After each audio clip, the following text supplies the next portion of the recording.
ಇದ್ದಾರೆ. ಸುಮಾರಾಗಿರ್ತಕ್ಕಂಥ ಪ್ರಶ್ನೆಗಳನ್ನು ಒಂದು 50+ ಮಾರ್ಕ್ಸ್ನ ಎಷ್ಟು ಈಸಿ ಆಗ್ತದಲ್ಲ ಅಷ್ಟು ನಾನು ಮಾರ್ಕ್ಸನ್ನು ಗಳಿಸಲಿಕ್ಕೆ ಸೊ ಕೆಲವೊಂದಿಷ್ಟು ಪ್ರಶ್ನೆ ಉತ್ತರಗಳನ್ನು ಕೊಡ್ತೀನಿ. ಸೊ ದಯಮಾಡಿ ನೋಡಿ, ಪಾಸ್ ಮಾಡಿ ಅವನ್ನು ಓದ್ಕೊಂಡು ಹೋದರೆ ಖಂಡಿತವಾಗಿ ಹೆಚ್ಚು ಮಾರ್ಕ್ಸ್ಗಳನ್ನು ಪಡಿತೀರಿ. ವಿಡಿಯೋನ ಲೈಕ್, ಶೇರ್ ಹಾಗೂ ಸಬ್ಸ್ಕ್ರೈಬ್ ಮಾಡೋದನ್ನು ಮಾತ್ರ ಮರೆಯದಿರಿ ಅಂತ ಹೇಳ್ತಾ, ಮಾತೃಭೂಮಿ ಪದ್ಯದಲ್ಲಿ ಈ ಒಂದು ಕ್ವಶನ್ ಪ್ರಕೃತಿ ಸೌಂದರ್ಯದ ಮೇಲೆ ಬಂದೇ ಬರ್ತಕ್ಕಂಥ ಪ್ರಶ್ನೆ. ಸೊ ಸಿಂಪಲ್ ಆಗಿ 6 ಪಾಯಿಂಟ್ಸ್ ಬರೀಬಹುದು. ಇಲ್ಲಿ 5 इदावे. कवि वर्मा जी ने मातृभूमि कविता में प्राकृतिक सौंदर्य का वर्णन इस प्रकार करते हैं कि भारत माँ का प्राकृतिक सौंदर्य नयन मनोहर है, खेत हरे भरे सुहाने और प्रकृति की शोभा बढ़ाते हैं, फल फूलों से बाग बगीचे है, धरती ಖನಿಜೋ ಕಿ ಅಪಾರ ಸಂಪದಾ ಹೇ ಅಂತ ಕೇಳಿದ್ದಾರೆ. ಸ್ವಲ್ಪ ಪ್ರೇರಣಾರ್ಥಕ ಶಬ್ದ ನೆನಪಿಟ್ಕೋಬೇಕು. ಆನ ಇತ್ತಂದ್ರೆ ಪ್ರಥಮ ಪ್ರೇರಣಾರ್ಥಕ ಅಂತೀವಿ, ವಾನ ಇತ್ತಂದ್ರೆ ದ್ವಿತೀಯ ಪ್ರೇರಣಾರ್ಥಕ ಅಂತೀವಿ. ಆಲ್ಮೋಸ್ಟ್ ಅಲ್ಲಿ ನಿಮ್ಗೆ ಏನು ಮಾಡ್ತಾರಪ್ಪ ಅಂದ್ರೆ ಪ್ರಥಮ ಪ್ರೇರಣಾರ್ಥಕಗಳನ್ನು ಗುರುತಿಸಲಿಕ್ಕೆ ಕೇಳ್ತಾರೆ. ಒಂದು ಪ್ರಶ್ನೆ ಬರ್ತದೆ ಮಾತೃಭೂಮಿಕ ಸ್ವರೂಪದ ಮೇಲೆ ಒಂದು ಪ್ರಶ್ನೆ ಇರ್ತಕ್ಕಂಥದ್ದು. ಸೊ ನೋಡಿ, ಭಾರತ್ ಮಾಕೆ ಏಕ ಹಾತ್ ಮೇ ನ್ಯಾಯ ಪತಾಕ, दूसरे हाथ में ज्ञान दीप है, मातृभूमि अमरों की जननी है, इसके हृदय में गांधी बुद्ध और राम ಶಾಹಿತ್ಯ ಹೇ ಅಂತ ಕೇಳಿದರೆ ಇವುಗಳು ಕೂಡ ಸ್ವಲ್ಪ ಪ್ರೇರಣಾರ್ಥಕ ಕ್ರಿಯೆಗಳನ್ನು ಇಂಪಾರ್ಟೆಂಟ್ ಇದ್ದಾವೆ, ನೆನಪಿನಲ್ಲಿ ಇಟ್ಕೊಡ್ರಿ. ಇನ್ನೊಂದು ಪ್ರಶ್ನೆ ಬರ್ಬೋದು, ಕವಿ ಭಾರತ್ ಮಾತಾ ಕೋ ಅಮರೋं की जननी क्यों कहते हैं? उत्तर, भारत माता गांधी बुद्ध और राम जैसे अमर व्यक्तियों का जन्म दिया है, इसलिए कवि भारत माता को ಅಮರೋं की जननी कहते हैं ಅಂತಕ್ಕಂಥದ್ದು ಬರೆದ್ರೆ ಇಷ್ಟು ಮೂರರಲ್ಲಿ ಒಂದೆರಡು ಪ್ರಶ್ನೆ ಅಂತೂ ಕೂಡ ನಿಮಗೆ ಗ್ಯಾರಂಟಿಯಾಗಿ ಬರ್ತಾವೆ. ಇನ್ನು ನೆಕ್ಸ್ಟ್ ಹೋಗೋಣ ಕಾಶ್ಮೀರಿ ಸೇಬ್ಗೆ. ಇಲ್ಲಿ ಇಂಪಾರ್ಟೆಂಟ್ ಇದೆ ಯಾವುದಪ್ಪ ಅಂದರೆ ದುಕಾನ್ದಾರನೇ ಲೇಖक से क्या कहा. ಏನು ಹೇಳ್ತಾನೆ, बाबूजी बड़े मज़ेदार सेब आए हैं, खास कश्मीर के, आप ले जाए, खाकर तबीयत खुश हो जाएगी. इन्हें नेक्स्ट दुकानदार ने अपने नौकर से क्या कहा ಕೇಳಿದರೆ, दुकानदार ने तराजू उठाई और अपने नौकर से कहा कि ये सुनो, आज से कश्मीरी सेब निकाला, चुन कर लाना. इन्हें रोज़ एक सेब खाने से क्या लाभ है ಕೇಳಿದರೆ, रोज़ एक सेब खाने से बहुत लाभ है, सेब खाने से विटामिन और प्रोटीन मिलता है और डॉक्टरों से दूर रह सकते हैं ಅಂತ ಬರೆದ್ರೆ ಸಾಕು. ಇನ್ನು प्रेमचंद जी खरीदारी के बारे में क्या चेतावनी दी है ಅಥವಾ ಕಾಶ್ಮೀರಿ ಸೇಬ್ ಪಾಠ का ಆಶಯ ಅಂತ ಕೇಳ್ಬೋದು. ಹಾಗೆ ಲೇಖನ ಚಿಹ್ನೆಗಳ ಮೇಲೆ 1 ಮಾರ್ಕ್ ಬರ್ತದೆ.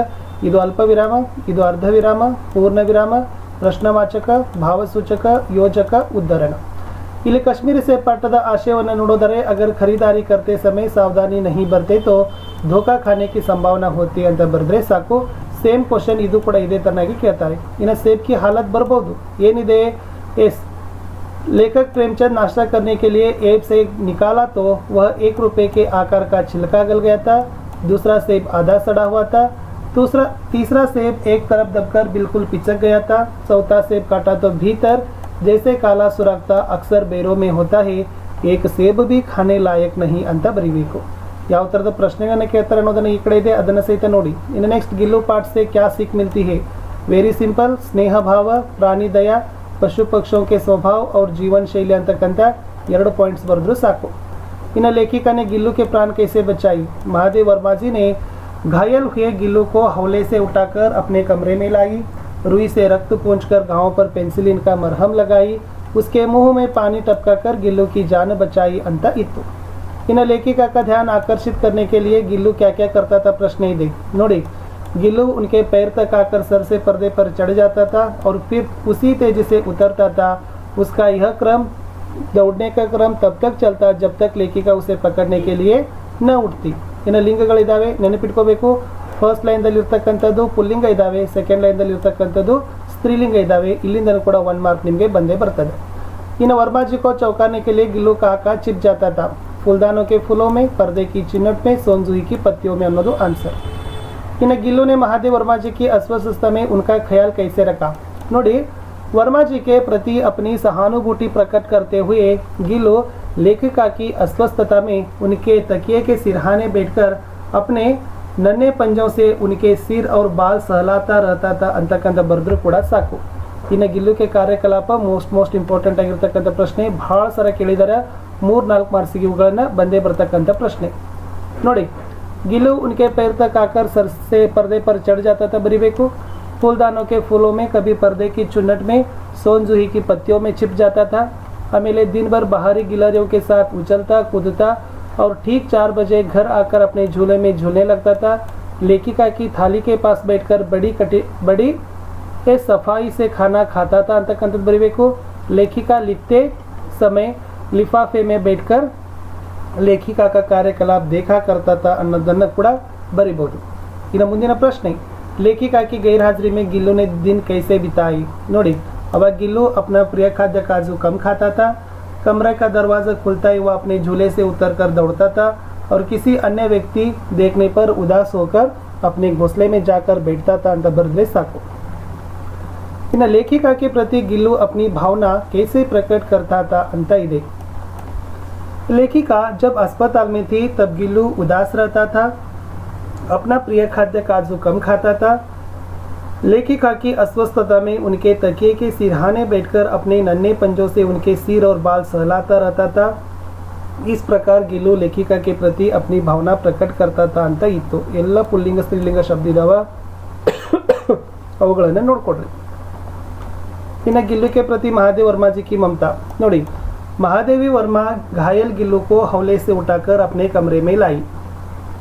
रुई से रक्त पोंछकर घावों पर पेंसिलिन का मरहम लगाकर प्राण बचाई. छोटे जीव गिल्लू को घर में पले कुत्ते बिल्लियों से बचाना मुश्किल था. गिल्लू की जीवन का यात्रा का अंत आ गया. हीटर जलाकर उष्णता देने का प्रयास किया ಅಂತ ಬರೆದ್ರೆ ಸಾಕು.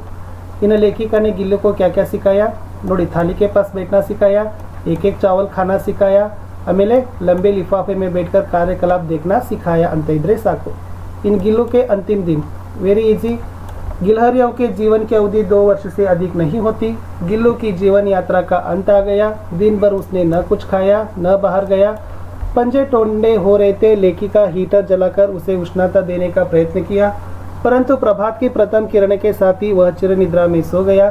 सोनजुही की लता के नीचे गिल्लू की समाधि बनाई गई ಅಂತ ಬರೆದ್ರೆ ಸಾಕು. ಅಭಿನವ ಮನುಷ್ಯಕ್ಕೆ ಹೋಗೋಣ, ಆಧುನಿಕ ಮಾನವ ಅಂತ ಕರೀತಾರೆ. ನೋಡಿ, प्रकृति पर सर्वत्र है विजयी पुरुष आसीन, अथवा आधुनिक मानव की भौतिक साधना, अथवा आधुनिक मानव ने प्रकृति के हर तत्व पर कैसे विजय प्राप्त किया है ಅನ್ನೋದು ಎಲ್ಲ ಕ್ವಶನ್ಗೂ ಇವೆ ಆನ್ಸರ್. ಏನು ಬರಿಬಹುದು? आधुनिक मानव ने प्रकृति के हर तत्व को अपने नियंत्रण में लिया है.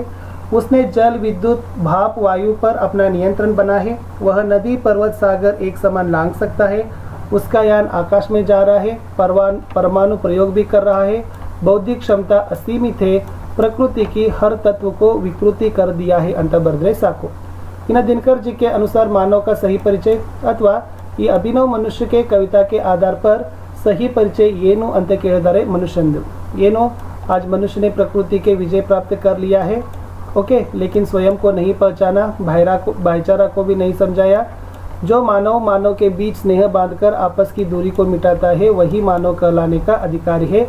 जो मनुष्य बुद्धि को ಚೈತನ್ಯ ಹೃದಯ ಸೇ ಜೀತತಾ ಹೇ ಅಂತ ಬರೆದ್ರು ಕೂಡ ಸಾಕು.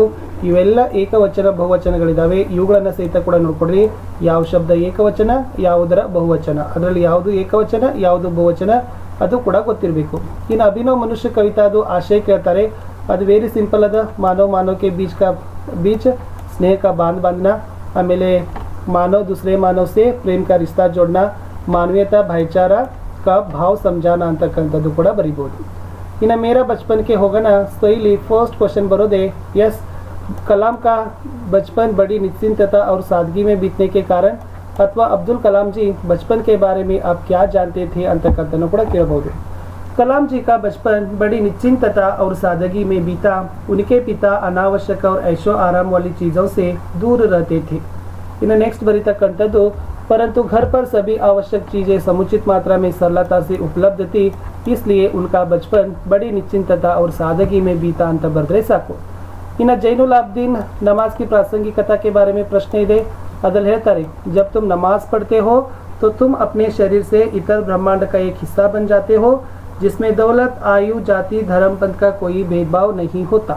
ಮುಂದಿನ ಪ್ರಶ್ನೆ, कलाम जी को जलालुद्दीन ने नई दुनिया का बोध कैसे कराया. मोस्ट इंपॉर्टेंट ಇದೆ, ನೆನಪಿಟ್ಕೊಳ್ಳಿ.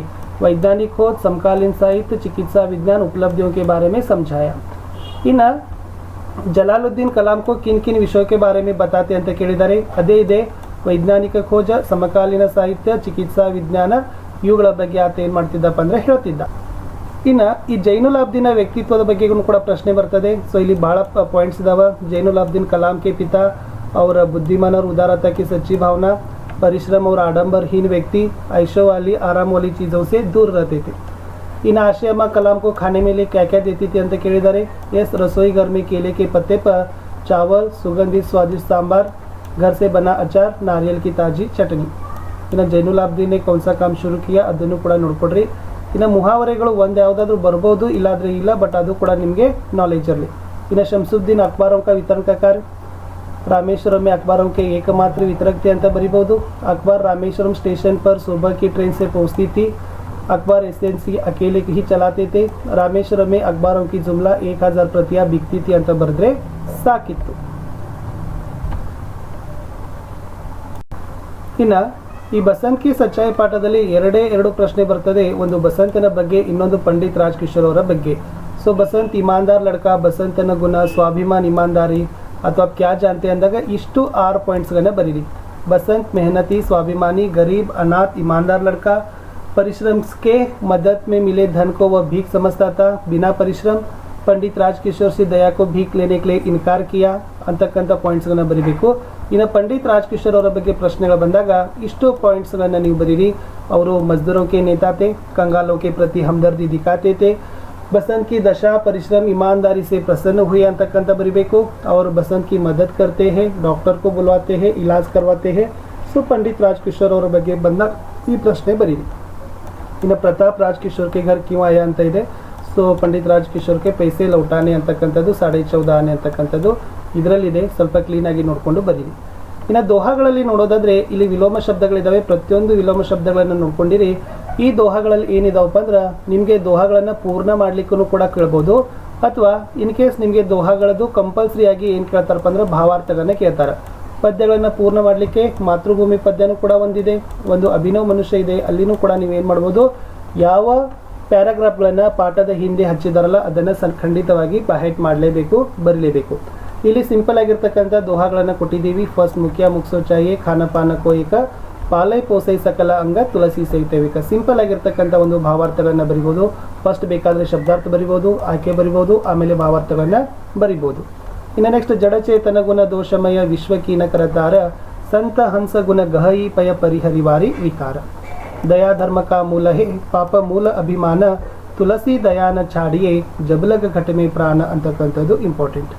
ಇನ್ನು ಮೋಸ್ಟ್ ಇಂಪಾರ್ಟೆಂಟ್ ಅಂದರೆ ಏನಪ್ಪ ಅಂದರೆ ಈ ತುಳಸಿ ಸಾತಿ ವಿಪತ್ತಿಗೆ ವಿದ್ಯಾ ವಿನಯವೇಕ, ಸಾಹಸ ಸುಕೃತಿ ಸುಸತ್ಯವ್ರತ ರಾಮ ಭರೋಸೋ ಏಕ, ರಾಮನಾಮ ಮನಿ ದೀಪದರು ಜೀಹ ದೇಹರಿ ದ್ವಾರ, ತುಳಸಿ ಬೀತರ ಬಾಹಿರೋ ಜೋ ಚಾಹಸಿ ಉಜಿಯಾರ. ಸೊ ಅದನ್ನು ಕೂಡ ನೋಡ್ಕೊಡ್ರಿ. ಇವೆಲ್ಲ ಕೂಡ ಏನದಪ್ಪ ಅಂದ್ರೆ ವಿಲೋಮ ಶಬ್ದಗಳಿದ್ದಾವೆ. ಅವುಗಳನ್ನು ಸಹಿತ ಒಂದ್ಸರಿ ಕನ್ನಡಿಸಿದ್ರೆ ಸಾಕು, ಇಲ್ಲಿಂದ ನಿಮಗೆ ಪ್ರಶ್ನೆಗಳು ಬರ್ತವೆ. ಇಂಟರ್ನೆಟ್ ಕ್ರಾಂತಿ ಪಾಠ ಚೆನ್ನಾಗಿ ಓದ್ಕೊಡ್ರಿ. ನಿಬಂಧನೂ ಕೂಡ ಇದರಿಂದ ಬರ್ತಕ್ಕಂಥ ಚಾನ್ಸಸ್ ಇದೆ, ಯಾಕಂದರೆ ಇದು ನಿಬಂಧದ ವಿಧಾದಲ್ಲಿದೆ. ಅಲ್ಲಿ ಒಂದು 4 ಮಾರ್ಕ್ಸು, ಪಾಠದ ಕ್ವಶನ್ ಆನ್ಸರ್ ಒಂದು 5 ಮಾರ್ಕ್ಸು. ಇಲ್ಲೇ ನೀವು ಏನು ಮಾಡ್ಬೋದು, ಆರಾಮಾಗಿ 9-10 ಮಾರ್ಕ್ಸ್ಗಳನ್ನು ಇಂಟರ್ನೆಟ್ ಕ್ರಾಂತಿ ಪಾಠದ್ದೇನೆ ತೊಗೋಬೋದು. ಇನ್ನು ಈ ಗವರ್ನೆನ್ಸ್ ಬಗ್ಗೆ ಕೇಳ್ತಾರೆ. ಸೊ ಈ ಗವರ್ನೆನ್ಸ್ ಬಗ್ಗೆ ಇರ್ತಕ್ಕಂಥದ್ದು ಪಾಯಿಂಟ್ಸ್ಗಳನ್ನು ನೋಡ್ಕೊಡ್ರಿ. ಇನ್ನು ನೆಕ್ಸ್ಟ್ ವ್ಯಾಪಾರ ಮತ್ತು ಬ್ಯಾಂಕಿಂಗಲ್ಲಿ ಇಂಟರ್ನೆಟ್ನ ಮಹತ್ವ, ಸೋಷಿಯಲ್ ನೆಟ್ವರ್ಕಿಂಗ್ ಭಾಳ ಸಲ ಕೇಳಿದ್ದಾರೆ. ಇಲ್ಲಿ ಬರೀ 3 ಪಾಯಿಂಟ್ಸ್ ಇದಾವೆ, ಚೆನ್ನಾಗಿ ನೋಡ್ಕೊಂಡು ಹೋಗಿ. ಓಕೆ. ಇನ್ನು ವಿಡಿಯೋ ಕಾನ್ಫರೆನ್ಸ್ ಇದಾವೆ. ಇವೆಲ್ಲ ಇಂಟರ್ನೆಟ್ನ ಲಾಭಗಳಿದ್ದಾವೆ. ಇವುಗಳನ್ನು ಮೇಲೇ ನೀವೇನು ಮಾಡ್ಬೋದಪ್ಪ ಅಂದರೆ ಒಂದು ನಿಬಂಧಗಳನ್ನು ತಯಾರು ಮಾಡ್ಬೋದು. ಸೂಚನಾ ಮತ್ತು ಸಂಚಾರ ಕ್ಷೇತ್ರದಲ್ಲಿ ಇಂಟರ್ನೆಟ್ನ ಮಹತ್ವ, ಇಂಟರ್ನೆಟ್ನ ಹಾನಿಗಳಿದ್ದಾವೆ. ಅಭಿಶಾಪ ಅಂದರೆ ಹಾನಿ. ಇಷ್ಟೆಲ್ಲ ಇಂಟರ್ನೆಟ್ನ ಹಾನಿಗಳನ್ನು ನೋಡ್ಕೊಂಡಿದ್ರೆ ನೀವು ನಿಬಂಧಗಳಲ್ಲಿನೂ ಕೂಡ ಬರೆದ್ರೆ ಮಾರ್ಕ್ಸ್ಗಳನ್ನು ಕೊಡ್ತಾರೆ. ಇನ್ನು ನೆಕ್ಸ್ಟ್ ನೋಡೋಣ, ಒಂದು ನಿಬಂಧ ಜನಸಂಖ್ಯಾಕಿ ಸಮಸ್ಯೆ ಅಂತಕ್ಕಂಥದ್ದು. ಸೊ ಪ್ರತಿಯೊಂದು ನಿಬಂಧವನ್ನು ಬರೆಯುವಾಗ ಅವ್ರು ಯಾವ ಸಾಂಕೇತಿಕ ಬಿಂದುಗಳನ್ನು ಕೊಡ್ತಾರಲ್ಲ ಅದನ್ನೇ ಬರೀರಿ. ಓಕೆನಾ. ಸೊ ಫಸ್ಟ್ ಪ್ರಸ್ತಾವನಾ, ಆಮೇಲೆ ವಿಷಯ ಪ್ರವೇಶ. ಬೇಕಾದರೆ ಇದನ್ನು ಸ್ಕ್ರೀನ್ಶಾಟ್ ತೊಗೊಳ್ರಿ. ಆಮೇಲೆ ವೃದ್ಧಿಗೆ ಕಾರಣ ಅದ, ಆಮೇಲೆ ದುಷ್ಪರಿಣಾಮ ಅದ, ಆಮೇಲೆ ನಿಯಂತ್ರಣಕ್ಕೆ ಕದಮ್ ಅದ, ಆಮೇಲೆ ಉಪಸಂಹಾರದ. ಇಷ್ಟು ಬರೆದ್ರೂ ಕೂಡ ನಿಮ್ಗೆ ಏನು ಮಾಡ್ತಾರಪ್ಪ ಅಂದ್ರೆ 4 ಮಾರ್ಕ್ಸ್ಗಳನ್ನ ಆರಾಮಾಗಿ ಕೊಡ್ತಾರೆ. ಓಕೆನಾ. ಇನ್ನು ನಾನು ಕೆಲವೊಂದಿಷ್ಟು ಇಲ್ಲಿ ನಿಮಗೆ ಅನುವಾದಗಳನ್ನು ಹೇಳಿದ್ದೀನಿ. ಸೊ ಇಲ್ಲಿ 22 ಅನುವಾದ ಇದೆ. ಯಾವ ಥರ ಮಾಡಿದ್ದಾರೆ ನೋಡಿ. ಅನುವಾದ ಮಾಡುವಾಗ ಕಾಲ, ಲಿಂಗ, ವಚನ, ಅರ್ಥ ಕೆಡದಂತೆ ಲೇಖನ ಚಿಹ್ನೆಗಳನ್ನು ಬಳಕೆ ಮಾಡಿ ಅನುವಾದಗಳನ್ನು ಮಾಡಬೇಕು. ಒಟ್ಟ ಕ್ವಶನ್ ಮಿಸ್ ಮಾಡೋಕ್ಕೆ ಹೋಗಬೇಡಿ. ಸೊ ಅದನ್ನು ಚೆನ್ನಾಗಿ ಬರೀರಿ. ಸೊ ಮಾರ್ಕ್ಸ್ಗಳನ್ನು ನಿಮ್ಗೆ ಏನಾಗ್ತವಪ್ಪ ಅಂದ್ರೆ ಸಿಗ್ತಾವೆ. ಇದು ಸಮಯಕ್ಕೆ ಸ್ವಚ್ಛತಾಕ ಮಹತ್ವ ಇತ್ತು, ಅದು ಕೂಡ ಇಂಪಾರ್ಟೆಂಟ್ ಅದ. ಇನ್ನು ನಾವು ನೋಡೋಣ ಯಾವುದಪ್ಪ ಅಂದರೆ ಪೂರಕ ವಾಚನದಲ್ಲಿ 4 ಮಾರ್ಕ್ಸ್ ಆರಾಮಾಗಿ ತೊಗೊಳ್ತಕ್ಕಂಥದ್ದು ಅದು ಯಾವುದು. ಎಸ್, ಶನಿ ಮತ್ತು ಸತ್ಯಕಿ ಮಹಿಮಾ. ಫಸ್ಟ್ ಕ್ವಶನ್ ಭಾಳ ಇಂಪಾರ್ಟೆಂಟ್ ಅಂದ್ರೆ ಶನಿಯನ್ನು ಸುಂದರ ಗ್ರಹ ಅಂತಲೇ ಏಕೆ ಕರಿತೀವಿ. ಆಮೇಲೆ ಶನಿ ಕಿಸ್ಕಾ ಪುತ್ರ ಹೇ, ಶನೈಚರ್ ಕಾ ಅರ್ಥ, ಅದು ಇಂಪಾರ್ಟೆಂಟ್ ಅದ. ಆಮೇಲೆ ಶನಿಕೋ ಶನೈಚರ್ ಕ್ಯೂ ಗ್ರಹತೆ ಹೇ, ಶನೈಚರ್ ಕಾ ಅರ್ಥಗಳನ್ನು ಸಹಿತನೂ ಕೂಡ ಕೇಳಿದ್ದಾರೆ. ಇನ್ನು ಇಲ್ಲಿ ಶನಿ ಗ್ರಹ ನಿರ್ಮಾಣ ಇದೇ important. Hydrogen, helium, methane, ammonium ಬರ್ತದೆ. ಆಮೇಲೆ ಟಂಡಾಗ್ರಹದ ಬಗ್ಗೆ ಒಂದು ಪ್ರಶ್ನೆ ಇದೆ. ಸೊ ಇದನ್ನು ಕೂಡ ನೋಡ್ಕೊಡ್ರಿ. ಇಲ್ಲಿನೂ ಆಮೇಲೆ ನೆಕ್ಸ್ಟ್ ಈ ಟೈಟನ್ ಮತ್ತು ಗ್ಯಾನಿಮೇಡ್ ಬಗ್ಗೆ ನೋಡ್ಕೊಂಡು ಹೋಗ್ರಿ. ಸೊ ಇವುಗಳ ಮೇಲೇನೂ ಕೂಡ ನಿಮಗೆ ಕ್ವಶನ್ಸ್ಗಳು ಬರ್ತಕ್ಕಂಥ ಸಾಧ್ಯತೆ ತುಂಬಾ ಇದ್ದಾವೆ. ಸತ್ಯದ ಮೇಲೆ ಸತ್ಯದ ಅರ್ಥ ಸ್ವರೂಪ ಇದು ಬಹಳ ರಿಪೀಟೆಡ್ ಆಗ್ತಕ್ಕಂಥ ಕ್ವಶನ್ಸ್ ಅದ. ಶಾಸ್ತ್ರದಲ್ಲಿ ಸತ್ಯಂ ಬ್ರೂಯಾತ ಪ್ರಿಯಂ ಬ್ರೂಯಾತ ನ ಬ್ರೂಯಾತ ಸತ್ಯಂ ಪ್ರಿಯಂ. ಮಹಾತ್ಮ ಗಾಂಧೀಜಿ ಕಥೆನ ನೋಡ್ಕೊಂಡು ಹೋಗ್ರಿ, ಓಕೆನಾ. ಸೊ ಇದು ಕೂಡ ಇಂಪಾರ್ಟೆಂಟ್ ಆಗಿರ್ತಕ್ಕಂಥ ಕ್ವಶನ್ಸ್ಗಳೇ ಇತ್ತು ಅಂತಕ್ಕದ್ದನ್ನು ನಾನು ಹೇಳ್ಬೋದು. ಇನ್ನು ಎಲ್ಲರೂ ಕೂಡ ಮಿಸ್ ಮಾಡದೆ ಚುಟ್ಟಿ ಪತ್ರವನ್ನು ಬರೀರಿ, ಯಾಕಂದ್ರೆ ಚುಟ್ಟಿ ಪತ್ರ ಬರೀಲೇಬೇಕು. ಲಾಸ್ಟ್ 5 ಮಾರ್ಕ್ಸ್ ಫಸ್ಟ್ ಬರೆಯುವಾಗ ಮೇಲೆ ಡೇಟ್ ಹಾಕ್ಕೊಡ್ರಿ, ಓಕೆನಾ. ಸೊ ಡೇಟ್ ಹಾಕಿದ ಮೇಲೆ ಪ್ರೇಕ್ಷಕ ಅಂತ ಬರೀರಿ, ನಿಮ್ಮ ಹೆಸರು, ಶಾಲೆ ಹೆಸರು, ನಿಮ್ಮೂರ ಹೆಸರು ಬರೀರಿ.